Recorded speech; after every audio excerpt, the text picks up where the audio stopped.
జగనన్న గోరు ముద్ద, చంద్రన్న భోజనం ఇట్లాంటి పేర్లు తీసేయాలేమో ఎవరైనా కోర్టులకు వెళ్తే.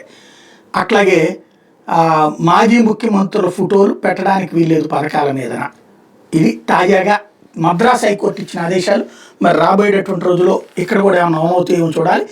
రాష్ట్ర ప్రభుత్వ పథకాల్లో మాజీ ముఖ్యమంత్రుల ఫోటోలు కానీ రాజకీయ నేతల పేర్లు కానీ ఉపయోగించకూడదని మద్రాస్ హైకోర్టు ఉత్తర్వులు ఇచ్చింది. ఇక్కడ మనకి ఎన్టీఆర్ వైద్య సేవ, ఇదివరకు వైఎస్ఆర్ ఆరోగ్యశ్రీ ఇట్లాగేదో ఉన్నాయి.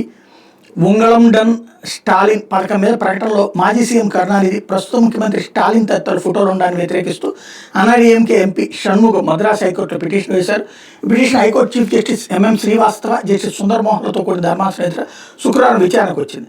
ఆ తర్వాత న్యాయమూర్తులు జారీ చేసిన ఉత్తర్వులో ప్రభుత్వ ప్రకటనలో ముఖ్యమంత్రి ఫోటో ఉపయోగించవచ్చు, పార్టీ సైద్ధాంతిక నేతలు, మాజీ ముఖ్యమంత్రులు, జీవించి ఉన్న నేతల ఫోటోలు ఉపయోగించడం సుప్రీంకోర్టుకి తీర్పుకి విరుద్ధం.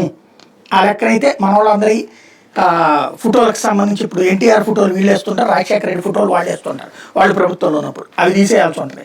అలాగే అధికార పార్టీ పేరు, గుర్తు ఉపయోగించడం సుప్రీంకోర్టు ఎన్నికల కమిషన్ ఉత్తర్వులకి విరుద్ధం. ఇవి దాదాపుగా అన్నీ పెడుతున్నారు ఇప్పటిదాకా. రాష్ట్ర ప్రభుత్వం కొత్తగా ప్రారంభిస్తున్న అమల్లో ఉన్న పథకాల మీద ప్రకటనలో రాజకీయ నేతల పేరు, మాజీ ముఖ్యమంత్రుల ఫోటోలు ఉపయోగించకూడదు. విచారణ ఆగస్టు 13కి వాయిదా వేశారు. ఏం జరుగుతుందో చూడాలి. ఇది ఇక్కడ వాళ్ళు ఎవరైనా పిటిషన్లు వేస్తారని చూడాలి.